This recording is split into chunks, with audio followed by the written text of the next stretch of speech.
avant qu'il ne soit trop tard. Croyez-vous que simplement être une bonne personne suffit pour entrer dans le royaume des cieux? Et si aujourd'hui vous découvriez que la véritable signification de croire en Jésus va bien au-delà d'une simple conduite vertueuse? Regardez la vidéo jusqu'à la fin. Si vous avez soif de vérité, aimez cette vidéo et abonnez-vous à la chaîne. Aujourd'hui, je vais vous révéler un véritable chemin vers la vie éternelle pour vous libérer réellement du péché et vous préparer à l'avènement du Seigneur. Commençons par une histoire.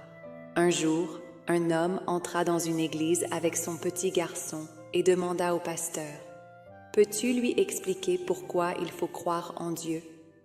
Le pasteur lui répondit par une question. « Et toi, qu'en penses-tu » L'homme réfléchit un instant et dit: « Eh bien, peut-être pour devenir une bonne personne ?» Le pasteur sourit et dit: « Si c'était juste pour devenir une bonne personne, est-ce que Dieu aurait eu besoin de mourir sur la croix pour nous ?» Voici le thème d'aujourd'hui. Croire en Dieu, ce n'est pas juste pour être une bonne personne. Il est notre Créateur, le source de notre vie. Sans lui, nous ne saurions même pas ce qui est juste ou faux. Le problème du monde, ce n'est pas le manque de bonnes personnes, mais l'éloignement de Dieu. Chaque jour, nous privons de la gloire de Dieu. Romains 3, 23. Par nos propres efforts, nous ne pourrons jamais changer la nature du péché. Même si vous voulez devenir une meilleure personne, vous vous rendrez compte que vous n'arrivez toujours pas à surmonter votre jalousie, votre paresse, vos désirs impurs, votre colère. Jésus est venu non pas pour que vous soyez sages, mais pour vous donner une nouvelle vie. Le Seigneur Jésus n'est pas venu pour établir une liste de bonnes personnes. Il est venu sauver les pécheurs. Il est mort sur la croix pour nous, non pas parce que nous le méritions, mais parce que nous ne le méritions pas. Et pourtant, il nous a aimés. Il veut nous sauver du péché, de la honte, de la peur et de la faiblesse, et restaurer cette relation intime entre nous et Dieu. Il est venu pour transformer notre nature pécheresse et nous offrir une vie nouvelle, une vie libre, libérée du joug du péché. Car nous ne pouvons pas être justifiés par nos œuvres, mais uniquement par la foi et la grâce de Dieu. Beaucoup de chrétiens pieux vivent encore dans la culpabilité. Ils lisent la Bible, prient, font des bonnes actions, mais continuent à pécher et à être faibles, comme le dit Paul.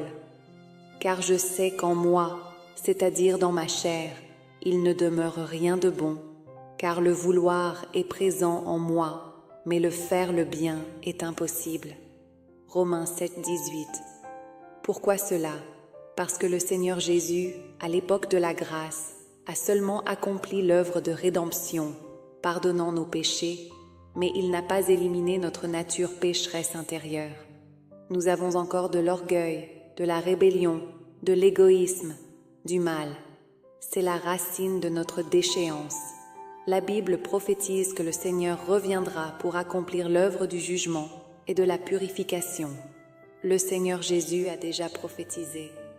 J'ai encore beaucoup de choses à vous dire, mais vous ne pouvez pas les supporter maintenant. Mais quand le Saint-Esprit, l'Esprit de vérité, sera venu, il vous guidera dans toute la vérité. Jean 16, 12, 13. Le retour du Seigneur dans les derniers jours, c'est pour accomplir l'œuvre du jugement, en commençant par la maison de Dieu. 1 Pierre 4, 17. Afin de nous purifier par sa parole, nous délivrer de notre nature pécheresse et nous donner une véritable liberté. Dieu dit: bien que Jésus soit venu parmi les hommes et ait beaucoup œuvré, il n'a fait que parachever l'œuvre de rédemption de toute l'humanité et a servi d'offrande pour le péché de l'homme. Il n'a pas débarrassé l'homme de tout son tempérament corrompu. Sauver entièrement l'homme de l'influence de Satan n'exigeait pas seulement de Jésus qu'il devienne le sacrifice d'expiation et qu'il porte les péchés de l'homme, mais aussi que Dieu fasse une œuvre encore plus grande pour entièrement débarrasser l'homme de son tempérament corrompu par Satan.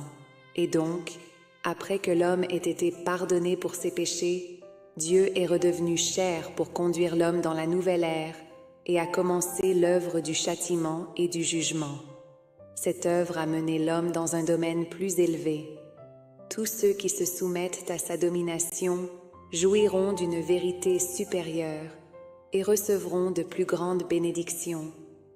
Ils vivront véritablement dans la lumière et gagneront la vérité, le chemin et la vie. Par ces paroles, nous savons que l'œuvre de rédemption accomplie par le Seigneur Jésus n'a fait que pardonner les péchés des hommes, mais n'a pas pardonné leur nature corrompue et leur tendance à pécher.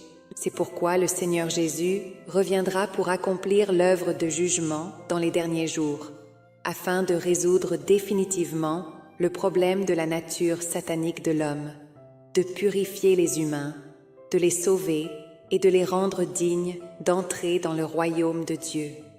C'est cela le salut de Dieu dans les derniers jours. Ainsi, après le pardon des péchés, Dieu, pour purifier et sauver l'humanité, publie la vérité du jugement qui commence par la maison de Dieu, sur la base de l'œuvre de rédemption du Seigneur Jésus. Dieu révèle la nature perverse de l'humanité qui se rebelle contre lui et expose la véritable corruption de l'humanité par Satan. À travers ce jugement, nous voyons la sainteté et la justice de Dieu, et nous découvrons la vraie raison de notre mal. En recevant le jugement de Dieu dans ces derniers jours, nous réalisons la profondeur de notre corruption et notre cœur se tourne vers lui en repentance. Nous nous rendons compte que ces paroles sont la vérité, le chemin et la vie, et nous désirons ardemment recevoir la vérité. Alors, en voyant notre propre nature satanique, nous haïssons le mal et commençons à vivre selon la vérité. Et cette vérité commence à régner dans notre vie. Nous vivons selon la parole de Dieu. Nous sommes libérés du pouvoir de Satan et devenons en harmonie avec Dieu. L'œuvre de rédemption du Seigneur Jésus préparait le terrain pour l'œuvre du jugement dans les derniers jours. Cette œuvre de jugement dans les derniers jours purifie véritablement les humains et les sauve, leur permettant de devenir des personnes qui accomplissent la volonté de Dieu. Et ce n'est qu'alors que nous pourrons entrer dans le royaume de Dieu. Aujourd'hui, nous croyons en Jésus qui pardonne nos péchés, mais pour entrer dans le royaume de Dieu, nous devons être purifiés, devenir saints. Hébreux 12, 14 dit « Sans la sainteté, personne ne verra le Seigneur. Ce n'est pas que nous le méritons, mais c'est la grâce de Dieu qui nous transforme. Frères et sœurs, rappelez-vous ceci.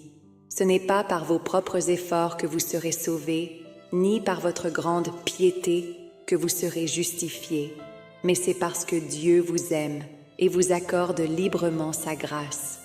Vous devez simplement vous humilier, reconnaître que vous avez besoin d'un sauveur, être prêt à accepter son nouveau travail et attendre le retour du Seigneur. C'est la décision la plus importante de votre vie. Êtes-vous prêt à accueillir le retour du Seigneur? Chers amis, si vous aussi aspirez à être libérés du péché, être purifiés par Dieu, accueillir le retour du Seigneur et entrer dans le royaume de Dieu, je vous invite à cliquer sur le lien WhatsApp dans ma page pour rejoindre notre groupe d'études bibliques gratuit. Ensemble, nous partagerons l'œuvre de Dieu dans les derniers jours et nous préparerons à accueillir le retour du Seigneur Jésus. Chers frères et sœurs, ressentez-vous l'impact de ce message dans votre cœur? Si vous désirez sincèrement vous libérer du péché, être purifié par Dieu et entrer dans le royaume des cieux, n'attendez plus. Aujourd'hui, Dieu nous offre non seulement la grâce du pardon des péchés, mais aussi le chemin vers le royaume de Dieu. Cliquez sur le lien WhatsApp dans ma page pour rejoindre notre groupe d'études bibliques gratuit. Ensemble, nous examinerons les paroles de Dieu et comprendrons son œuvre dans les derniers jours pour nous préparer à accueillir le retour du Seigneur Jésus. Partagez cette vidéo avec vos proches. Ce message pourrait changer une vie. Cliquez sur la photo de mon profil, et dans ma bio, vous trouverez un groupe d'études bibliques gratuites, où nous étudions la parole du Seigneur tous les soirs pour nous préparer à l'accueil du retour du Seigneur. Jésus dévoile de sa propre bouche le mystère du salut. Regardez-le avant qu'il ne soit trop tard. Croyez-vous que simplement être une bonne personne suffit pour entrer dans le royaume des cieux? Et si aujourd'hui vous découvriez que la véritable signification de croire en Jésus va bien au-delà d'une simple conduite vertueuse? Regardez la vidéo jusqu'à la fin. Si vous avez soif de vérité, aimez cette vidéo et abonnez-vous à la chaîne. Aujourd'hui, je vais vous révéler un véritable chemin vers la vie éternelle pour vous libérer réellement du péché et vous préparer à l'avènement du Seigneur. Commençons par une histoire. Un jour, un homme entra dans une église avec son petit garçon et demanda au pasteur: